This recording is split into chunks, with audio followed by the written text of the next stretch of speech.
Shalom, Shalom Alaikum Beshem Hamasya, salam sejahtera dalam Kristus. Kita akan membaca surat Rasul Paulus kepada jemaat di Galatia, pasal 2, ayat 11 sampai dengan 14. Kita akan membacanya secara berbalas-balasan. Saya membaca ayat 11, saudara 12, dan seterusnya. Paulus bertentangan dengan Petrus. Tetapi waktu Kefas datang ke Antiokhia, aku berterus terang menentangnya sebab ia salah. Ayat 12.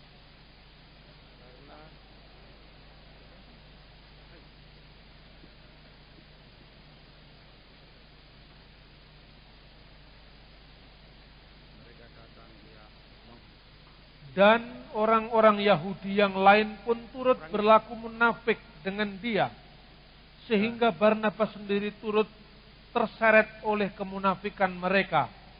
Tetapi waktu kulihat bahwa kelakuan mereka itu tidak sesuai dengan kebenaran Injil, aku berkata kepada Kefas di hadapan mereka semua, jika engkau seorang Yahudi, aku bukan secara Yahudi. Bagaimanakah engkau dapat memaksa saudara-saudara yang tidak bersunat untuk hidup secara Yahudi? Demikian firman Tuhan, terpujilah Kristus. Saudara-saudara, surat Galatia ini merekam peristiwa konflik antara orang-orang Kristen keturunan Yahudi dan orang-orang Kristen yang sudah terbebas dari hukum atau syariah Yahudi. Kita melihat di sini ada pergumulan berat, bukan sekedar umat biasa, tetapi juga pemimpin jemaat, termasuk Rasul Petrus sendiri.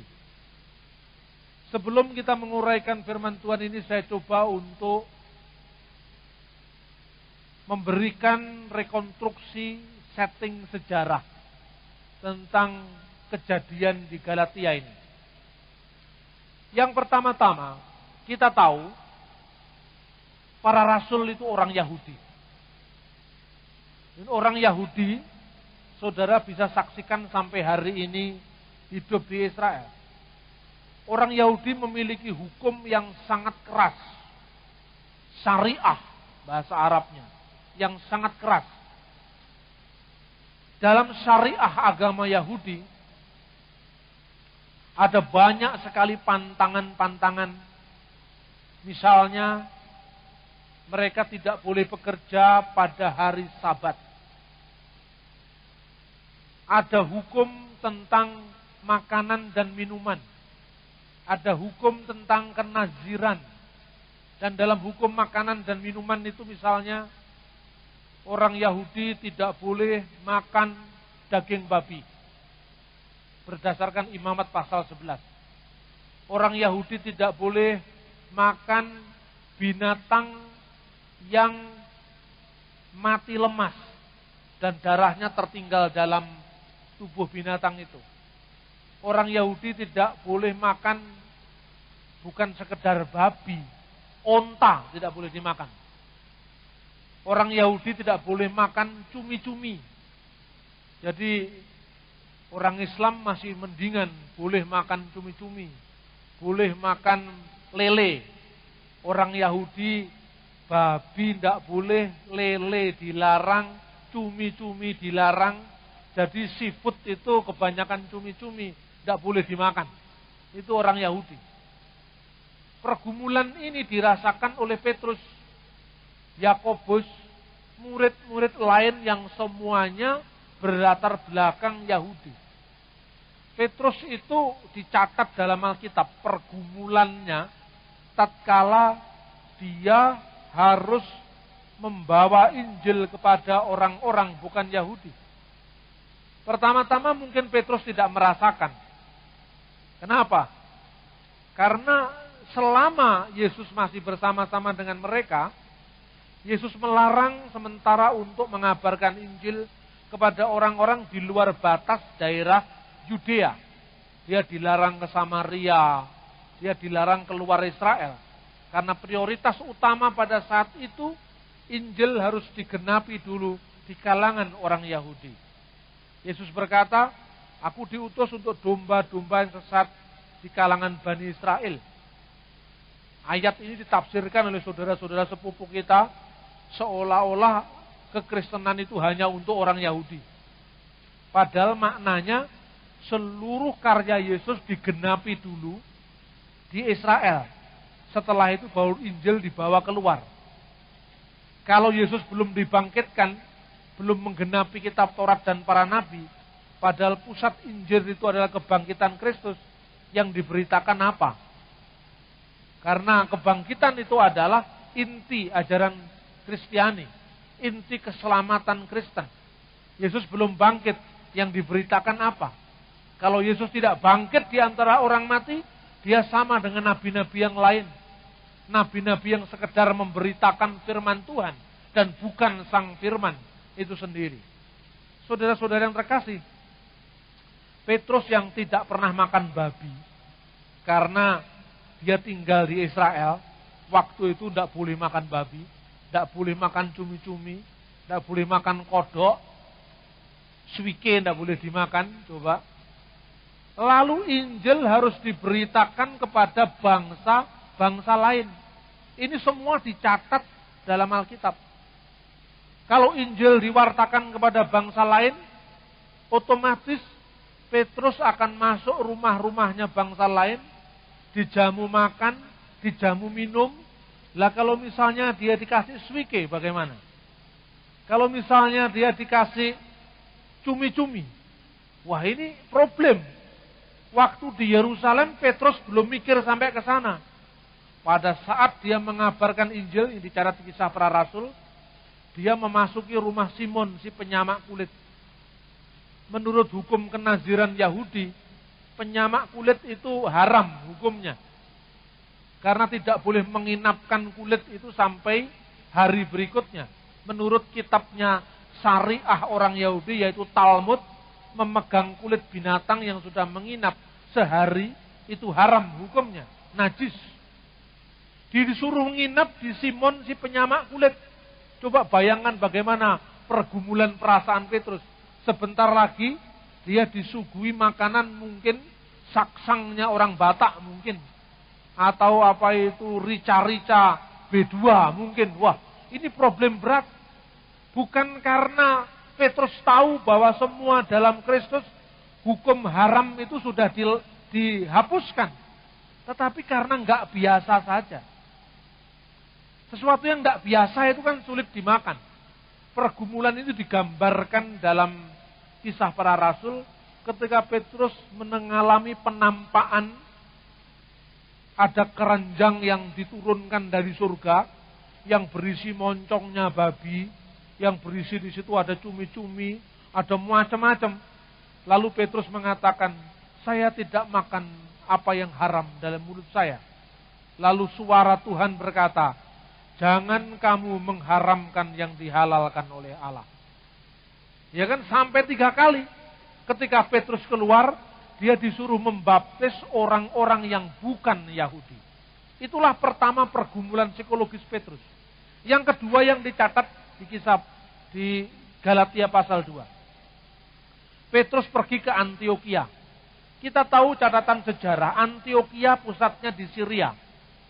Yang akhirnya itu nanti menjadi gereja ortodoks Syria itu ya di Kisah Para Rasul pasal 11 ayat 26. Di Syria itu orang pertama kali disebut Kristen. Kristen yang di Syria, yang di Antiokhia, yang dicatat di Galatia ini, Kristen yang berasal dari orang-orang Aram. Orang-orang Aram itu berasal dari Irak, dari Mesopotamia, Irak sekarang ini. Orang-orang Yunani, orang-orang Arab, yaitu dari suku Nabati atau Haran. Makanya Paulus pernah berkunjung ke tanah Arab.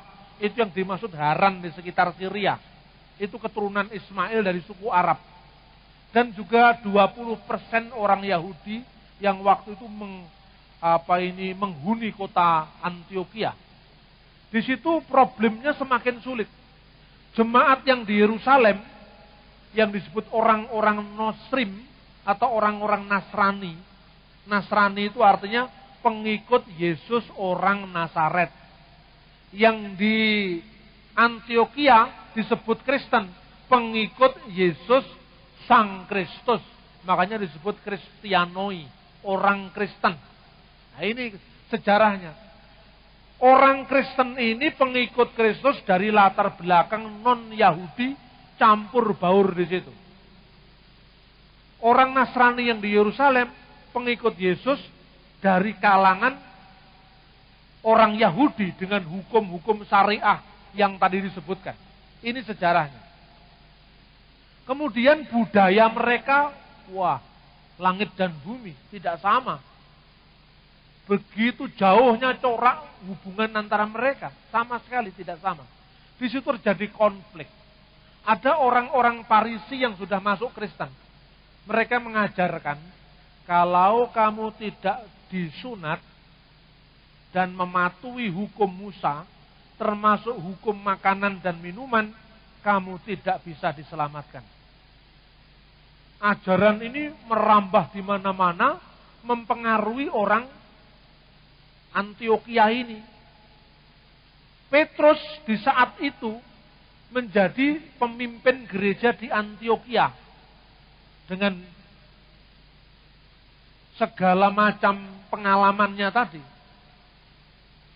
Di Yerusalem, soko guru jemaatnya Yakobus. Makanya nanti kita menyebut orang-orang Yakobus itu adalah orang pengikut Kristus yang dipimpin oleh Yakobus di Yerusalem. Petrus pertama kali dikisahkan di Galatia pasal 2 ini. Tatkala dia duduk makan bersama orang-orang yang tidak bersunat, artinya orang-orang bukan Yahudi. Saya tidak tahu jenis makanannya apa. Tapi yang jelas yang haram-haram pasti ada di sana. Kalau waktu itu ada orang Batak mungkin ada saksang. Kalau waktu itu orang Manado mungkin ada paniki. Mungkin ada B2, ada B1 juga RW, mungkin. Tapi tidak dicatat dalam Alkitab. Waktu itu Petrus enjoy saja duduk dia di sana. Makan bersama, tidak tahu makan atau mungkin cuma mencicip, saya tidak tahu. Tapi yang jelas dia enjoy. Sampai datangnya orang-orang Yakobus katanya. Orang-orang Yakobus itu orang Kristen Yahudi yang ekstrim tadi. Yang memaksakan syariah Taurat tadi datang. Nah, tatkala orang-orang Yakobus datang ini, Petrus menarik diri. Mungkin untuk merasa supaya dia tidak disalahkan sama orang Yakobus. Paulus itu juniornya Petrus, tahu loh. Petrus senior saya kok tidak konsisten. Tadi dia duduk enak-enak, enjoy saja. Begitu ada kelompok Yakobus dari Yerusalem datang, dia menarik diri. Paulus menulis surat ini. Dengan mengatakan, saya menegurnya dengan keras sebab ia salah. Petrus menjadi soko guru. Petrus menjadi anutan. Petrus menjadi pedoman. Kenapa dia tidak konsisten? Inilah kisah latar belakang yang dicatat dalam Galatia pasal 2 ini. Jadi yang terjadi ini bukan konflik iman, tetapi konflik tentang kehidupan Kristen mula-mula. Kemudian pada tahun 49 Masehi diselenggarakannya sebuah muktamar gereja pertama di seluruh dunia. Tahun 49 Masehi, tatkala para rasul masih hidup, datanglah orang-orang Kristen Yahudi dari kelompok Yakobus, datanglah Petrus, datanglah Paulus dan Barnabas. Jadi kira-kira ada 3 kelompok. Kelompok pertama, kelompok Yakobus. Kelompok Yakobus ini orang-orang yang uskupnya Yakobus ini bersifat keras sekali terhadap hukum Taurat, hukum Yahudi. Kedua, kelompok Paulus dan Barnabas.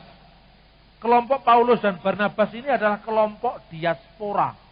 Diaspora artinya orang-orang Yahudi yang di rantauan, dan orang-orang Goyim, orang-orang Gentile, orang-orang non-Yahudi dengan tradisi yang bukan Yahudi tadi. Ini dipimpin Paulus dan Barnabas.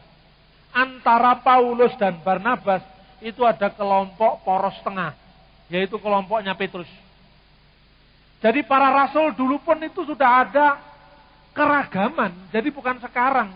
Ini ada kelompok garis keras GPIB, ini ada kelompok GB Tani, ini ada kelompok Alpha Omega poros tengah. Bukan itu, saudara-saudara. Sejak dulu sudah ada semacam itu. Tapi itu kekayaan iman kita, kekayaan gereja kita. Dan akhirnya lewat pertemuan di Yerusalem itu selesai, bebas. Orang Kristen juga yang berketurunan Yahudi, oke, kalau kamu sunat, silahkan sunat. Tapi jangan kamu menganggap bahwa kalau tidak disunat kamu tidak bisa diselamatkan. Lalu Paulus menulis, barang siapa menyunatkan dirinya untuk kepentingan keselamatannya, maka Kristus tidak berguna bagi dia. Tapi kalau sunat hanya sekedar tradisi, silahkan, tidak apa-apa gitu loh. Orang yang bukan Yahudi, kamu boleh tidak bersunat. Kamu bebas makan apa saja. Tapi salinglah menjaga perasaan. Kalau ada saudaramu orang Yahudi, ya jangan kamu paksa-paksa. Ini seperti sekarang ini ada orang Kristen boleh makan apa saja. Di tengah kampung Muslim, makan RW, nyembelih RW. Nah, itu tidak cocok. Di situ terjadi bagaimana kebebasanmu jangan membuat orang lain menjadi tersandung. Inilah problem jemaat mula-mula. Jadi kesimpulan pertama, konflik antara Paulus dan Petrus ini bukan konflik iman, tapi sekedar kesalahpahaman soal-soal yang dalam bahasa Arab disebut khilafiyah. Soal-soal yang tidak mendasar, hanya soal makanan, soal minuman. Padahal kerajaan surga itu bukan soal makanan dan minuman, itu bukan inti. Intinya adalah iman kepada Kristus, keselamatan di dalam Dia. Nah, dalam konflik ini atau dalam perselisihan ini, yang sudah selesai tahun 49 tadi, dalam perselisihan ini, Barnabas ikut terseret dalam kemunafikan mereka. Padahal Barnabas itu keturunan Yahudi, kelahiran Iskandaria, kelahiran Mesir, Yahudi diaspora. Dia ini saudaranya Markus, pamannya Markus, si penulis Injil. Barnabas ikut terseret dalam kemunafikan mereka. Hanya itu. Setelah itu clear, setelah itu tidak ada masalah lagi, setelah itu selesai.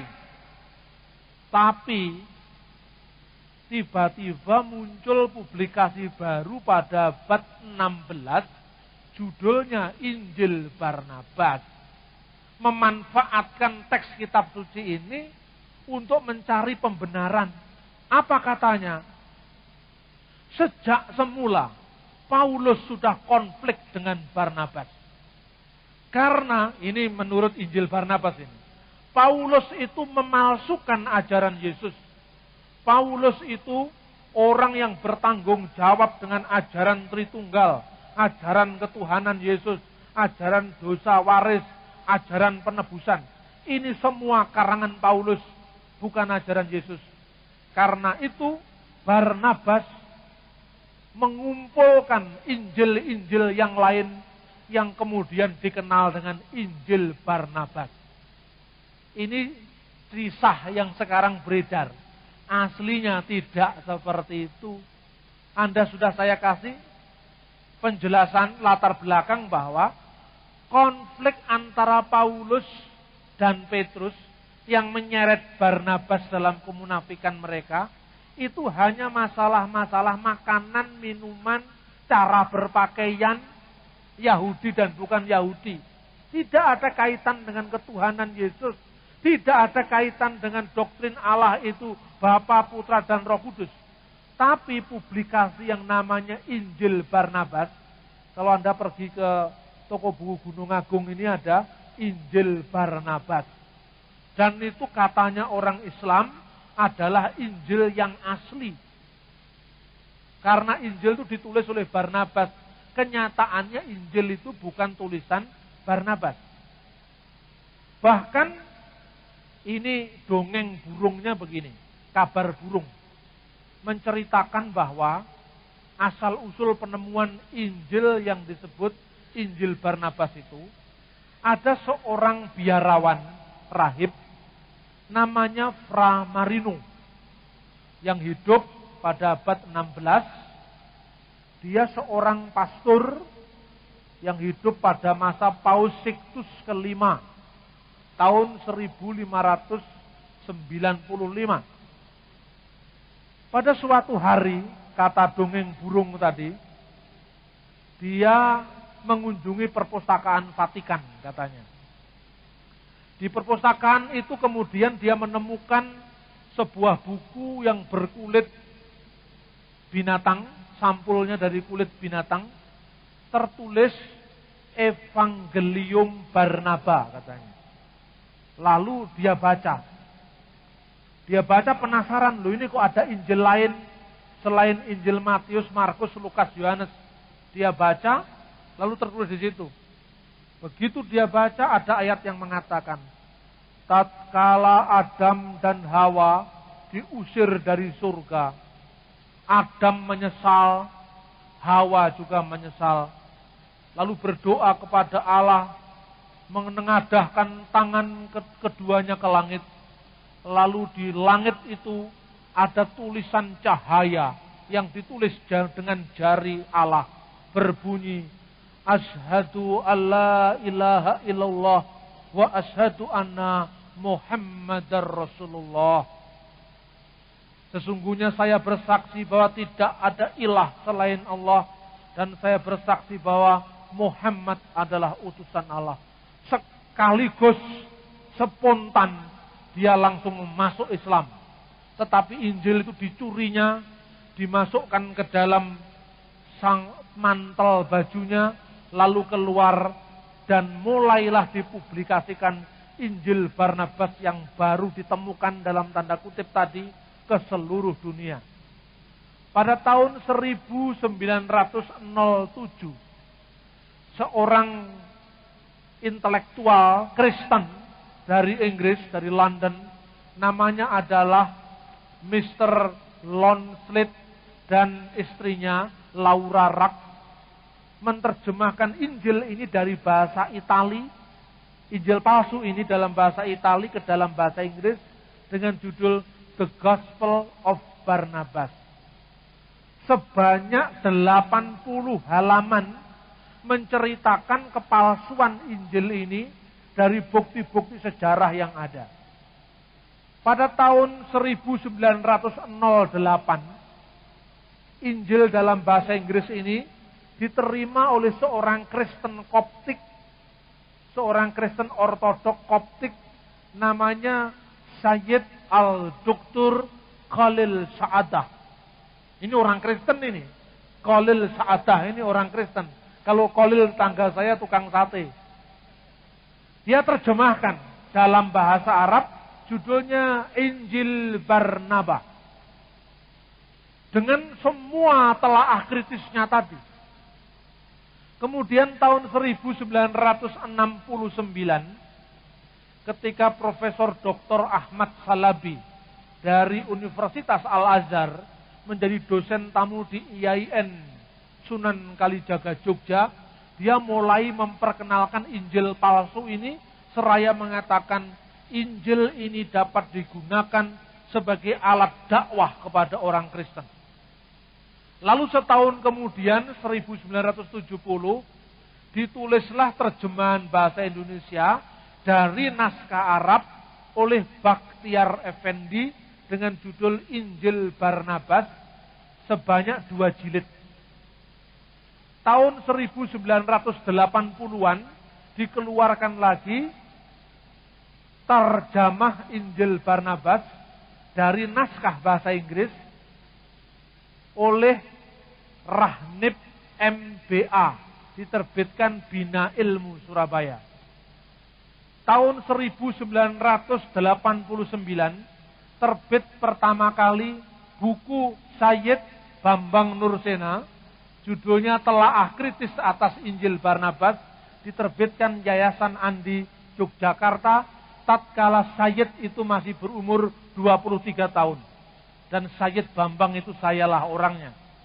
Saya yang pertama kali menanggapi dalam bentuk buku yang relatif lebih tebal, yang berjudul Telaah Kritis Injil Barnabas, sampai sekarang sudah dicetak ulang yang ke-11 kali, dan selalu bestseller buku itu. Anda bisa cari di toko-toko buku Kristen dan juga di Gramedia, tapi biasanya cepat habis. Inilah sejarah awal mula tentang Injil Barnabas dan pengaruhnya dalam polemik Islam Kristen. Apa yang membuktikan kepalsuan Injil Barnabas? Dalam doa malam kemarin saya sudah menyampaikan beberapa aspek. Dalam pandangan Islam, Injil itu kitab yang turun dari langit. Setelah dicocokkan, loh ini kok karangan Matius, kok karangan Lukas, kok karangan Yohanes tidak cocok. Lalu mereka pada melirik Injil Barnabas yang kebetulan menguntungkan pandangan Islam. Pertama kali, sebelum diterbitkan di Indonesia tahun 69, tahun 70. Injil ini dalam bahasa Inggris diterjemahkan dalam bahasa Inggris oleh Tuan Rak tadi, diterbitkan di Karachi, Pakistan. Penerbitnya adalah Aisyah Bawani Wakaf di Karachi. Tapi tidak fairnya, ironisnya karena tidak adil, telaah kritis yang isinya 80 halaman tadi dibuang. Dan hanya diterbitkan teksnya tanpa catatan kritis. Ini sudah melanggar hak cipta sebetulnya. Jadi teksnya diterjemahkan, telaah kritis yang membuktikan kepalsuan Injil ini dibuang. Sejak itu pula Indonesia ikut-ikutan. Abu Bakar Basmelah juga menerjemahkan Injil Barnabas dari bahasa Arab. Teks kritiknya dari Tuan Rak tadi dibuang. Selama saya 2 tahun lebih berada di Kairo dalam rangka studi tentang Hiwar al-Adyan, dialog antar agama, saya meneliti kembali Injil palsu ini di Maktabah Anba Dominikan Kairo. Di sanalah saya menemukan teks asli Injil ini. Ternyata teks asli Injil ini bukan bahasa Ibrani, bukan bahasa Aram, bukan bahasa Yunani. 3 bahasa ini plus bahasa Latin, lingkungan kecil dipakai, adalah bahasa yang hidup di Israel pada zaman Yesus. Tetapi teks asli Injil ini ditulis dalam bahasa Itali. Sedangkan bahasa Itali itu adalah perkembangan dari dialek Latin yang baru ada abad ke-13 Masehi, abad 11 Masehi. Jadi pada zaman Yesus, bahasa Itali itu belum ada. Tapi kok Injilnya ditulis dalam bahasa Itali? Ini yang pertama. Kedua, ada kesalahan-kesalahan geografis. Misalnya, pada pasal pertama, Injil palsu ini ditulis kata-kata demikian. Evangelio Barnaba Apostolo di Yesu Kristo, di Yesu Nasareto Ciamalo Kristo. Ini dalam bahasa Itali. Jadi Barnabas, Apostolo, Rasul, Yesus dari Yesus, di Yesu, Nasareto, Yesus orang Nasaret, Ciamalo Kristo, yang disebut Kristus. Jadi pada pasal pertama ini, Barnabas diakui sebagai Rasul Yesus. Kenyataannya, Barnabas bukan ke-12 Rasul. Tidak termasuk 12 Rasul, tapi Barnabas itu baru muncul kemudian. Yang kedua, dalam teks ini diakui Yesus orang Nasaret bergelar Kristus.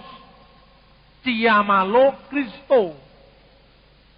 Pada pasal 96 Injil palsu ini ditulis, Yesus berkata, demi Allah yang jiwaku ada dalam genggaman tangannya, sesungguhnya aku bukan Mesias. Mesias akan datang sesudahku, namanya terpuji, katanya. Lah terpuji itu bahasa Arabnya Ahmad atau Mahmud, seakar dengan kata Muhammad. Jadi Mesias yang akan datang ini namanya Muhammad. Yesus bersabda, demi Allah yang jiwaku ada dalam genggaman tangannya. Ini sumpahnya Nabi Muhammad, dikutip, ditempatkan di mulutnya Tuhan Yesus. Wallahi alladzi nafsi biyadihi. Demi Allah yang jiwaku ada dalam genggaman tangannya. Ini gaya sumpahnya Nabi Muhammad. Yesus tidak pernah bersumpah di Alkitab. Lalu dikatakan, Injil Barnabas yang palsu ini menyebut Yesus adalah Kristus. Tapi Yesus bukan Mesias. Lah bedanya Mesias dengan Kristus itu apa, Pak? Itu sama saja. Mesias itu bahasa Latin dari bahasa Ibrani Ha-Masiah. Ha-Masiah diterjemahkan dalam bahasa Yunani Kristos. Kristos menjadi bahasa Yunani, bahasa Latin Kristus. Jadi Kristus dengan Mesias itu artinya sami mawon, sama saja. Tapi penulis Injil palsu ini mungkin sekolahnya kurang tamat. Waktu pelajaran ini mungkin dia bolos. Tidak tahu kalau Kristus itu sama dengan Mesias. Adalah aneh. Orang abad pertama hidup di Palestina tidak tahu kalau Mesias itu sama dengan Kristus.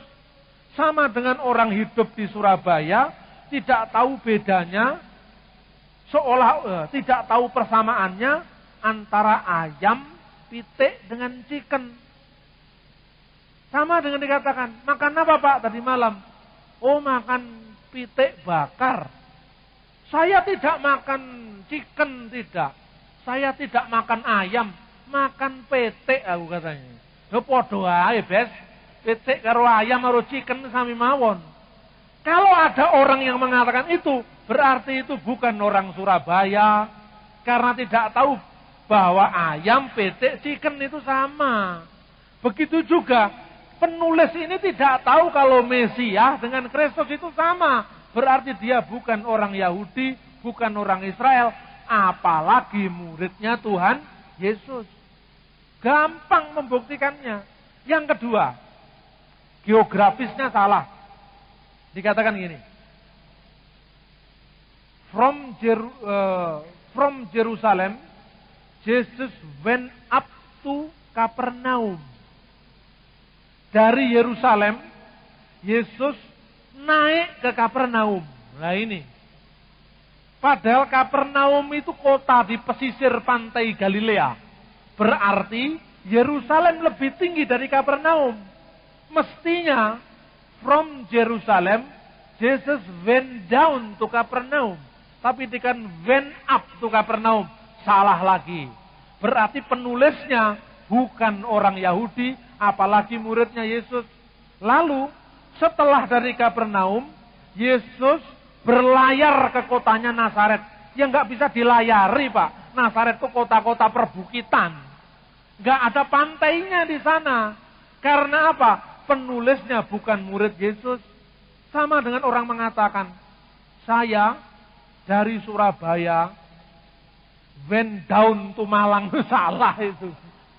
Terus saya mikir lah, mungkin ini terjemahan yang salah. Saya cek dari bahasa Italinya, sama. Went up, went down. Saya lihat dalam bahasa Arab. Min Urusalim yasu so'ida ila Kapernaum. So'ida itu naik ke Kapernaum. Mestinya bukan so'ida ila Kapernaum, tapi nazala ila Kapernaum. Ini dalam teks Arabnya. Karena memang penulisnya ora tahu roh Israel. Itu persoalannya. Bukti kedua.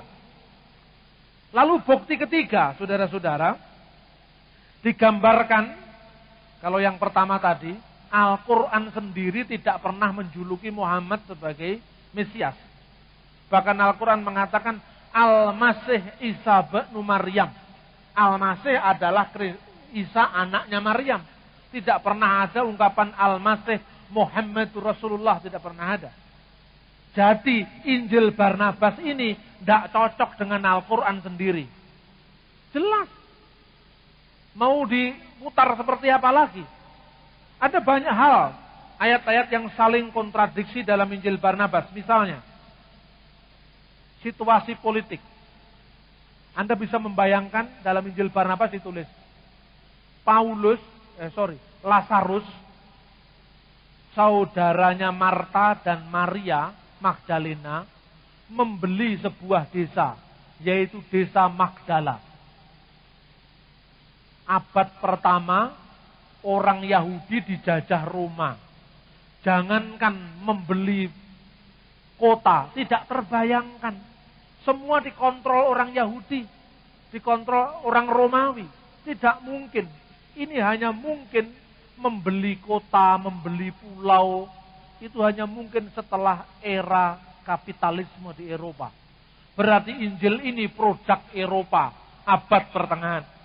Terus kemudian, Yesus mengusir iblis untuk memasuki babi. Lalu babi itu berlarian memasuki tong-tong tempat untuk menyimpan air. Nah, zaman abad pertama Masehi tong itu belum ada. Yang ada tempayan. Ini tidak cocok lagi. Tong itu setelah revolusi industri. Anda bisa cek abad 10 itu tong itu mulai ada. Sebelum abad 10 semua tempayan. Sama dengan misalnya kalau orang sekarang mau nulis zaman Belanda. Maka Tuan Residen menyuruh saya untuk membangun gedung dari semen 3 roda. Loh, semen 3 roda belum ada. Zaman Belanda, semen itu belum ada. Kalau melekatkan ini pasir dengan gamping, itu pakai itu, tetesnya tebu. Semen belum ada. Semen itu baru ada periode tahun 70-an. Lah jadi kelihatan bohongnya. Dari sinilah perlunya kritik sejarah. Lalu, yang lebih bohong lagi, liturgi abad pertengahan dimasukkan ke sabda Yesus. Misalnya gini, Yesus berkata, hati-hatilah kamu, wahai murid-muridku. Sesungguhnya Allah, jadi gaya Yesus ngomong itu seperti Nabi Muhammad bicara itu. Sesungguhnya Allah akan melaknati setiap orang yang musyrik kepadanya, yang syirik, yang menyekutukan dia. Katanya, karena perbuatan syirik itu berasal dari syaitan, berasal dari setan. Dan tahukah engkau bagaimana mencegah diri dari syirik? Kamu harus memperbanyak sholat dan puasa 40 hari. Karena apa? Sebagaimana iblis itu seperti singa yang mengaum-ngaum dan mencari mangsa, siapa yang bisa dimangsanya. Ini ucapan Petrus ditempatkan ke mulut Yesus. Kenapa? Karena pada abad pertengahan di Breverium Katolik Roma itu dimasukkan ucapan Petrus ini untuk doa pagi. Jadi doa paginya dimasukkan ucapan ini. Berarti si penulis Injil Barnabas itu hidup pada saat doa pagi ditambahi iblis yang mengaum-ngaum seperti singa tadi. Jelas asalnya dari Roma, bukan dari Palestina. Terminus perquem. Masa paling awal ditulisnya Injil Barnabas. Ini kira-kira tahun 1300 Masehi. Mengapa? Pertama, karena dalam Injil Barnabas ditentukan bahwa tahun Yobel, di Alkitab tahun Yobel itu 50 tahun sekali. Itu diperingati 100 tahun sekali. Loh, kok 100? Karena Paus dulu itu tukang mengubah-ubah. Dia mengatakan bahwa Paus Bonavisius ke-8 yang memerintah tahun 1300 Masehi memerintahkan agar tahun Yobel yang waktu itu menurut Alkitab diperingati 50 tahun menjadi 100 tahun. Paus berikutnya lagi mengubah 50 tahun balik ke kitab suci. Paus berikutnya lagi kesuwen 50 tahun. 25 tahun saja, 25 tahun. Kemudian abad ke-16, Paus Sixtus terpilih jadi paus. Terpilihnya dia itu juga tidak lepas dari intrik-intrik politik. Nah, ketika dia menang, dia mau syukuran. Nah, pada saat itu dia merayakan tahun Yobel bukan karena sudah jatuh saatnya, tapi untuk syukuran karena terpilih jadi paus. Nah, 100, 50, 25, kembali 50, lalu nggak sabar belum saatnya syukuran dengan tahun Yobel. Ini apa? Membuktikan bahwa penulis buku ini hidup pada masa Paus Sixtus kelima tahun 1595. Siapa penulisnya? Penulisnya ya Fra Marino yang tadi ngomong nyolong Injil dari perpustakaan Paus tadi. Yang ngomong itu ya yang nulis. Persoalannya, jangan langsung kalau ada fakta seperti ini Anda menyalahkan saudara kita, umat Islam. Karena tidak semua umat Islam mengakui Injil Barnabas, tidak semua. Gus Dur tidak percaya dengan Injil Barnabas itu. Kurang kerjaan apa percaya dengan buku kayak gitu. Profesor Dr. Kiai Haji Hasbullah Bakri mengatakan begini, seandainya Injil itu memang asli, bahasanya pasti bukan Itali.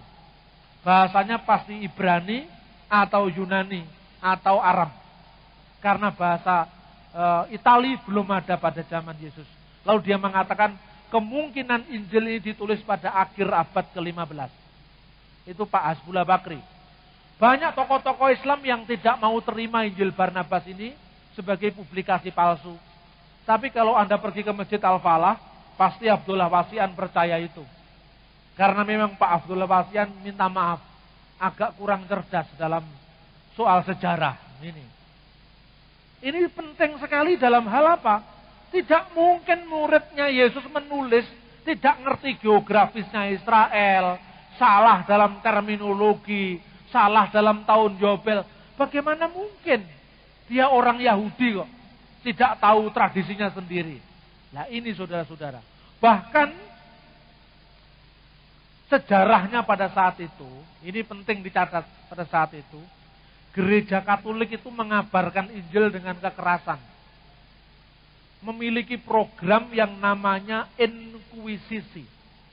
Pada saat itu Spanyol, itu sejak dinasti Umayyah yang berpusat di Damaskus, itu sudah melebarkan sayapnya ke Andalusia. Makanya kalau Anda baca buku-buku Muslim itu, kejayaan Islam di Andalusia. Andalusia itu Spanyol sekarang ini. Di sanalah mereka, Islam sudah menancapkan akarnya di Spanyol. Begitu juga orang Yahudi dari suku Morisco, itu sudah menancapkan akarnya di sana. Gereja Katolik rupanya tidak sabar. Ini orang-orang Muslim Spanyol ini di negara Barat tapi agamanya Islam. Ngisin di sini, malu-maluin. Tindas mereka supaya mereka masuk Katolik. Dipaksa masuk Katolik.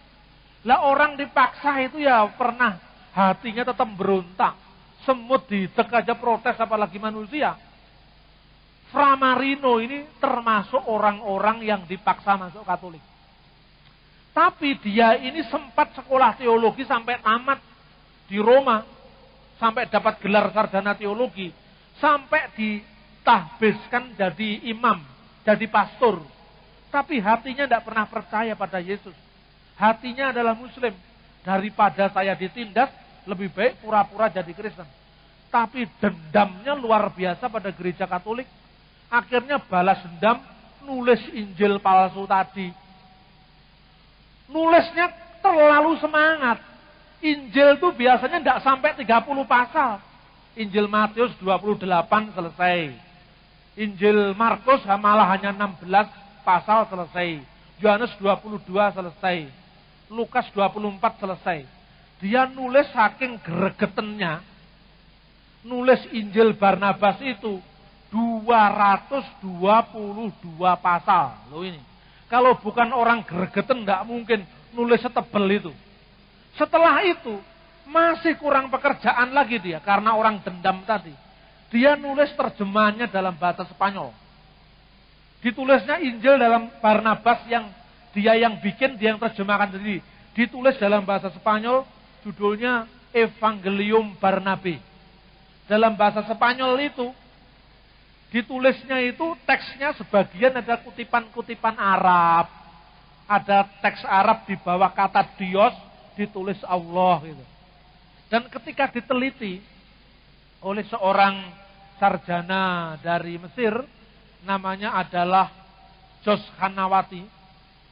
Dia orang Abuna dari Mesir, menulis ini juga Khalil Sa'adah, sarjana Koptik, ditulisnya itu. Ini bahasa Arabnya kok kelihatannya bukan orang Arab ini. Subhanallah ditulis Allahu Subhan. Nah ini. Ini kelihatan ke orang mana ini? Yang nulis kok bahasa Arabnya kualik ini. Seperti bahasa Indonesia. Kalau Anda ngomong orang Jawa, bahasanya mesti mengatakan, Pak, permisi Pak. Saya tanya, iya. Ini buku siapa? Oh itu buku saya kalau di Jawa kan gitu. Bukuku iku rek kan gitu kan. Kata sandangnya itu setelah saya kata benda. Tapi kalau Anda ke Ambon, jawabannya pasti lain. Bung, ini buku siapa? Ah itu beta punya itu, gitu. Jadi itu saya punya buku. Itu saya punya istri. Itu saya punya gereja. Itu saya punya Allah. Allah pun dia punya. Ya kan? Itu orang Ambon. Jadi kelihatan bahasa Indonesia. Ini bahasa Indonesianya orang Jawa. Ini bahasa Indonesianya orang Riau. Ini bahasanya Indonesia orang Tionghoa. Ini bahasanya orang Ambon. Tahu. Begitu juga. Bahasa Arabnya kok malik-malik gini. Setelah diteliti. Bahasa Arabnya orang Spanyol. 1, 2. Seringkali dia menulis huruf Itali itu dengan 2 S. Cristo dengan 2 S. Mestinya 1 S. Itu kebiasaan orang Spanyol juga. Para ahli menentukan bahwa penerjemahnya dan penulisnya orang yang sama, yang adalah Framarino yang memakai nama samaran Mustafa de Arande. Inilah kepalsuan Injil Barnabas. Sampai hari ini Injil Barnabas diterbitkan kalau tidak salah 4 penerbit di Indonesia. Dulu awal-awal saya menulis Injil itu setiap hari senang sekali saya. Buku saya dimuat di Gramedia, di Sariagung. Suatu saat saya lihat buku saya masuk di Gunung Agung. Bukunya Haji Mas Agung itu. Toko bukunya Haji Mas Agung, seorang Tionghoa yang kemudian masuk Islam. Saya lihat, wah ini buku saya. Telah akhir Injil Barnabas warnanya hijau, tulisannya seperti kaligrafi Arab. Ditaruh di buku-buku Muslim. Senang sekali saya. Jadi selesai baca Injil Barnabas, baca bantahannya. Kira-kira seminggu kemudian Injil itu sudah hilang lagi. Seorang senior saya dari Jerman, Profesor Olaf Suman, dia berkata, saya juga lihat buku itu di Gunung Agung, Jakarta. Tapi ketika saya lihat seminggu kemudian sudah ditarik dari peredaran, saya tanya, mana buku yang berjudul Telah Akhir Injil Barnabas? Oh enggak Pak, kita enggak pernah jual. Enggak pernah ada buku itu. Jadi ini buku ini, oh enggak pernah ada Pak, kita enggak pernah tahu. Jadi kadang-kadang tidak fair. Kalau tulisan cenguan temi Kristen beredar di mana-mana, enek bantani delik nih. Kemarin malam saya ke toko buku ini, Gunung Agung, diantar sama Cak Lukas ini. Saya panggil Cak saja kan orang Surabaya. Saya jalan sendiri ke sana. Kemudian saya lihat buku-buku banyak sekali. Injil Didake. Didake itu bukan Injil. Didake itu buku katekisasi abad pertama. Tanya jawab iman Kristen, tata cara pembaptisan, tata cara perjamuan kudus. Itu bukan Injil. Di gereja purba semua orang tahu tulisan yang namanya buku Didake. Tapi di itu kitab Injil didake, yang penemuan dari Yerusalem yang membuktikan Yesus Kristus telah meramalkan kedatangan Nabi Muhammad Shallallahu Alaihi Wasallam. Nah ini, jadi orang Kristen tidak tahu didake itu apa. Pertama lihat loh, bingung dia. Ada lagi tulisan saya yang dikutip oleh Hasim Muhammad.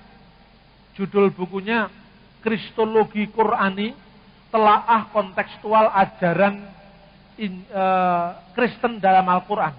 Buku ini positif sekali, menyambut pikiran-pikiran saya. Bahkan buku ini mengakui, diberi kata pengantar oleh Profesor Dr. Amin Syukur, Dekan Fakultas Usuluddin IAIN Wali Songo, Semarang. Buku ini mengakui bahwa konsep Kristen tentang Allah, Bapa, Putra, dan Roh Kudus sesungguhnya sesuai dengan konsep keesaan Allah. Itu ada di sampul belakang. Nah, buku ini muncul di polemik-polemik, tapi ditaruh paling bawah sampai tidak kelihatan orang. Saya lihat-lihat, ini buku saya mana ini? Padahal itu buku Islam kan. Yang nulis orang Islam, hanya banyak mengutip tulisan saya dan paham bahwa Kristen tidak menyembah 3 Tuhan. Alhamdulillah, lewat tulisan-tulisan saya, ceramah-ceramah saya, mereka mau ngerti. Anak Allah itu tidak berarti Tuhan beranak. Disebut di situ. Setelah saya lihat-lihat, mana buku saya tidak ada. Oh, ternyata nyelempit di belakang itu tidak bisa dilihat. Itu di situ semua. Saya pura-pura baca. Saya ambil 4 buku, saya taruh di paling atas. Biar dibaca ini. Yang lain saya taruh di, tidak apa-apa itu. Karena nomornya itu di atas. Tapi kenapa pindah ke belakang? Mungkin pemilik toko, atau mungkin orang lain. Buku ini ketoknya kok nggak ngewangi Islam ini. Malah kok bener nih Kristen. Kayak nengisor aja gitu. Jadi sekarang ini era dialog. Sudah era terbuka. Sudah tahu kalau Injil Barnabas itu palsu. Tetap aja diterbitkan. Ini kan jengkel juga. Tapi ya sudahlah. Kata orang Islam katanya innallaha ma'asobirin. Tuhan beserta orang yang sabar. Kita harus sabar. Tapi saya semakin tahu bahwa intelektual kita, tulisan kita, ceramah kita, sekalipun jelas, tapi kalau Roh Kudus tidak menggerakkan orang itu, dia sulit. Ini menyadarkan kita bahwa sebagus apapun pelayanan kita, kita tidak bisa mengubah orang jadi Kristen. Tidak. Pernah di satu desa, dipersalahkan seorang anggota jemaat GPIB yang dulu saya pernah melayani di sana, menjadi Kristen. Dipersoalkan di kantor desa. Kok KTP-nya pindah Kristen? Kemudian dipersoalkan. Ini kristenisasi. Saya balik. Tidak ada Pak kristenisasi Pak. Loh kok bisa? Yang mengkristenkan itu pemerintah, pejabat desa. Lah kok bisa? Yang rubah KTP kan sampean. Yang nulis KTP-nya Kristen itu kan sampean.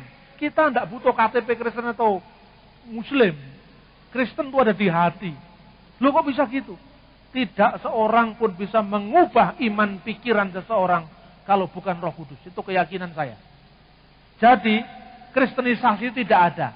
Yang ada evangelisasi. Penginjilan. Penginjilan itu pengumuman. Yesus itu juru selamat.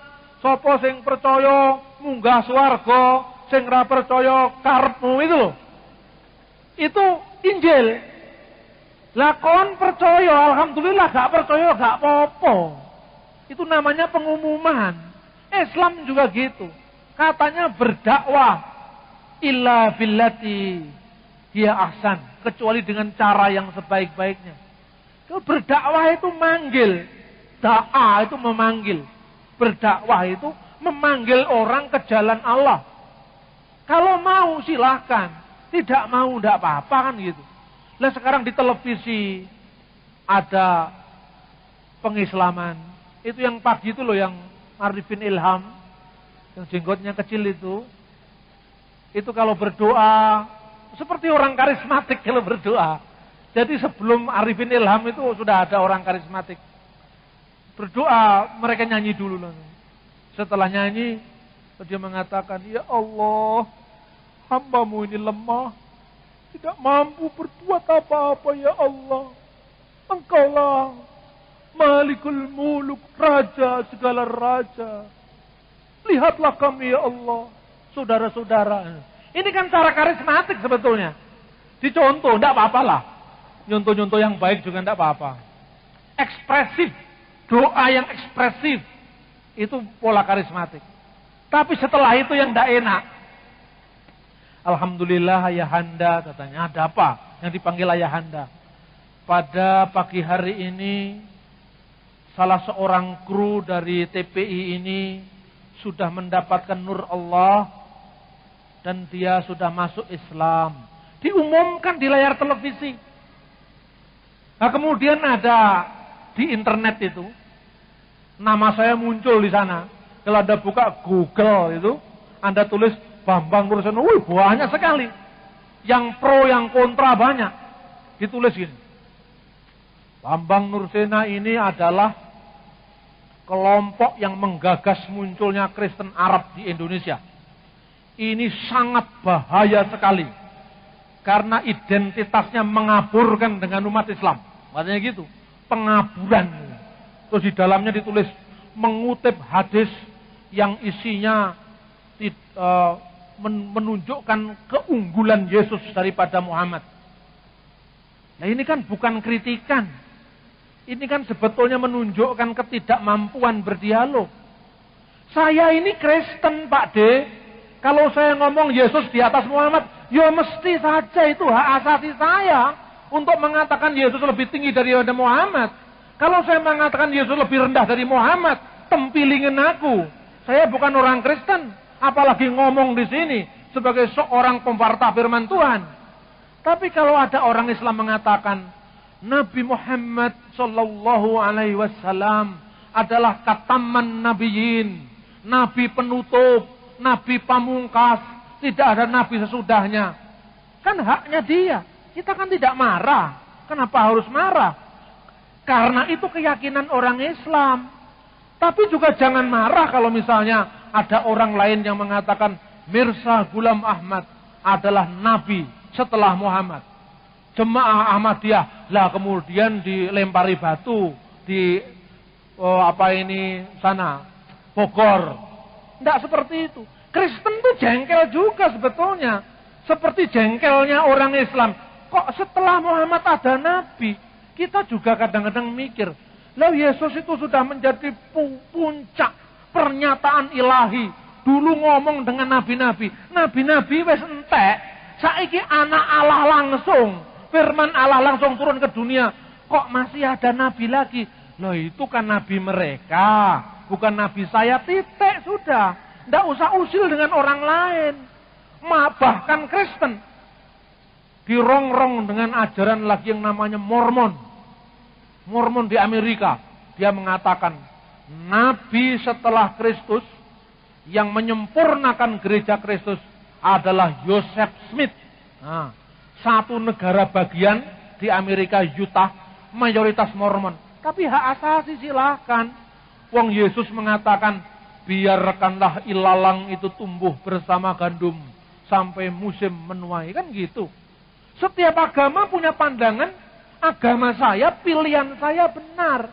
Kalau demi dialog saya mengatakan pura-pura sama dengan orang lain, itu munafik namanya. Kita harus ngomong terang-terangan, kita berbeda. Dan berbeda itu tidak berdosa. Berbeda itu indah. Ke dalam saya ingin orang yang dengar saya, ikut saya. Tapi kalau tidak mau ikut, masa tak paksa? Enggak bisa. Inilah situasi di masyarakat modern. Karena itu, kita kurang apa? Dirongrong dengan Injil Barnabas. Ya sudah, sabar. Jangan menyalahkan Islam. Itu dulu salahnya kita sendiri. Kenapa Paus diktator? Kenapa Paus suka ngubah-ubah pada saat itu? Lah muncul hukum sejarah Injil Barnabas. Sekarang kalau kita dilempari, ya dilempari itu kan sengsara. Tapi kita juga introspeksi. Mungkin caranya kita yang salah. Tapi toh kalau tetap benar dilempari, ya wallahu alam, itu sudah kehendak Kristus gitu loh. Hidup itu enteng kalau gitu. Pak, saya sudah berusaha, ingin lepas dari ini. Tetapi toh akhirnya masuk dalam kesulitan besar. Tuhan kehendaki kamu berada dalam kesulitan besar. Tetapi tidak besar, karena apa? Tuhan tidak pernah memberi kepadamu sesuatu yang lebih daripada yang kamu bisa tanggung. Jadi tidak mungkin semua bisa tanggung. Bersama Yesus beres. Amin. Tadi pagi saya sudah katakan bahwa Yesus itu firman Allah yang menjadi manusia. Dia adalah Tuhan. Makanya bersama Yesus beres. Ungkapan ini ungkapan Surabayaan. Bersama Yesus beres. Amin. Mari kita ucapkan sekali lagi. Bersama Yesus beres. Nah ini benar-benar masuk ke hati loh. Jangan hanya di sini. Saudara-saudara, firman Tuhan yang kita baca seringkali disalahgunakan, disalahpahami oleh pihak lain. Bahkan Paulus dipertentangkan dengan Petrus, Paulus dipertentangkan dengan Barnabas. Tetapi orang Kristen siap untuk berdialog, siap untuk menjawab, mempertanggungjawabkan pengakuan iman kita kepada setiap orang yang menanya kita tentang pengharapan yang ada pada kita. 1 Petrus 3:15. Tetapi harus dengan lemah lembut, dengan hormat, dan dengan hati nurani yang murni, agar mereka yang memfitnah kamu karena hidupmu yang saleh dalam Kristus menjadi malu karena fitnahan mereka itu. Tuhan memberkati. Mari kita berdoa syafaat. Sebelumnya kita nyanyikan lagu Mengasihi lebih sungguh. Bapa surgawi, Allah yang kekal, yang maha esa, yang tidak ada ilah kecuali Engkau, yang tidak beranak dan diperanakkan secara fisik, tetapi Engkau telah mengangkat kami sebagai anak-anak-Mu, karena firman Allah yang menjadi manusia, yang kami sebut juga firman Allah itu anak Allah, tanpa mengartikannya secara primitif bahwa Engkau adalah beranak dan diperanakkan. Kami mengucap syukur Bapa, karena itulah kasih-Mu semakin nyata dalam kehidupan kami. Di hadapan tahta-Mu yang kudus ya Bapa, kami berdiri membawa kelemahan-kelemahan kami, membawa sakit penyakit kami secara jasmani maupun rohani. Dan kami menengadahkan tangan kami kepadamu Bapa. Lihatlah kami masing-masing. Kami Tuhan, dengan jeritan hati kami masing-masing, kami mengangkat segenap persoalan kami, problema kami, sakit penyakit kami. Karena kami memiliki imam besar yang kuasa, Rasul yang agung, Nabi segala nabi, Raja segala raja, Tuhan di atas segala Tuhan, yaitu Tuhan Yesus Kristus, yang menanggung penderitaan kami dengan bilur-bilur salibnya di Kalvari, yang telah menjamah sakit penyakit kami dengan bilur-bilur darahnya di Golgota. Tuhan, ketika kami sakit kami percaya, saudara-saudara kami yang sekarang ada di sini yang mungkin punya sakit penyakit, yang sedang mengangkat tangan kepadamu, Tuhan tilik mereka dan di dalam nama Yesus Engkau sembuhkan mereka. Mereka yang berada dalam sakit penyakit secara rohani, karena pergumulan, karena sakit hati, karena menyimpan dendam, melalui kuasa pengampunan-Mu Bapa, di dalam nama Yesus kami lepaskan segala macam roh dendam, sakit rohani yang menghantui jalan pikiran kami ke depan dan hidup kami ke depan, dan Engkau mengganti dengan kuasa pengampunan-Mu Bapa. Kami berdoa untuk orang-orang yang membenci kami. Sesungguhnya kami mengasihi mereka. Ajar kami untuk mewujudkan kasih itu justru kepada orang-orang yang menyalahpahami kami. Ajar kami untuk paham orang-orang yang salah paham. Ajar kami untuk mengerti terhadap orang-orang yang salah mengerti. Ajar kami untuk tidak membenci kepada orang-orang yang membenci. Ajar kami untuk mengasihi justru orang-orang yang tidak mengasihi kami Bapa. Karena dengan begitu, Injil nyata dalam kehidupan kami. Kami tidak sekedar memberitakan Injil sebagai teori-teori, sebagai fakta-fakta sejarah. Meskipun itu menguatkan kami, tetapi Injil adalah kasih nyata Kristus yang melanda segenap kehidupan kami. Ajar Tuhan kami, untuk kami mengampuni setiap orang, untuk bisa memahami orang lain yang berbeda, dan tidak memaksakan kebenaran kami, sekalipun kebenaran kami sungguh benar, karena Engkau Allah yang maha benar. Tetapi kami memberi ruang pada orang lain, karena Engkau pun tidak pernah memaksa orang untuk mengikuti jalan-Mu Bapa.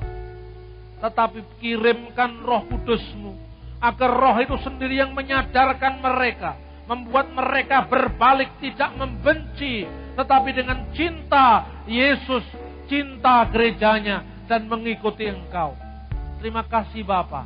Kami berdoa untuk gereja kami, gereja-gereja di seluruh dunia, dari denominasi apapun, gereja Katolik, gereja-gereja Ortodoks, gereja Protestan, gereja Pentakosta, dan segala macam denominasinya, yang pada hari Minggu ini melayankan sakramen, mengucapkan syukur, berdoa, memuji, memohon terhadap Engkau Tuhan.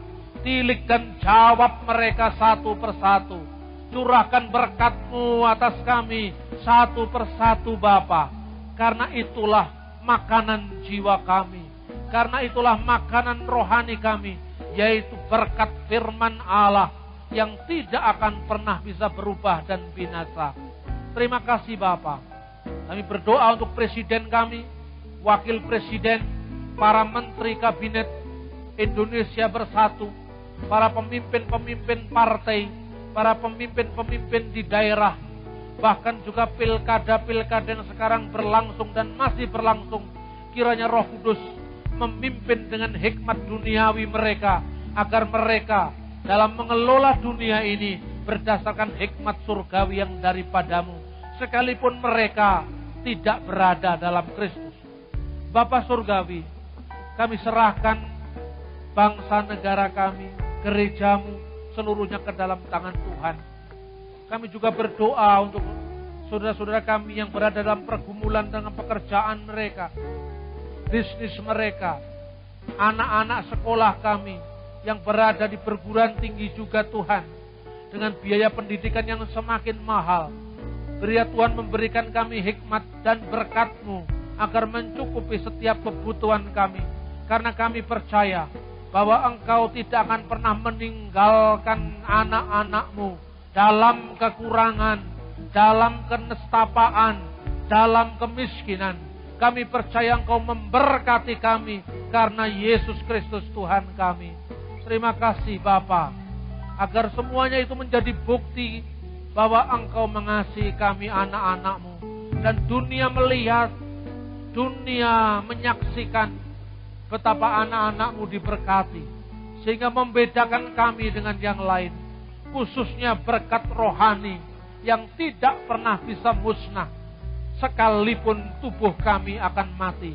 Terima kasih Bapa, terima kasih.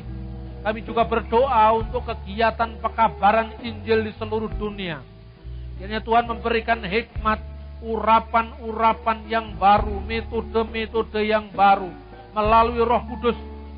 Semuanya mungkin, karena tidak ada yang tidak mustahil bagi Tuhan. Terima kasih Tuhan, terima kasih.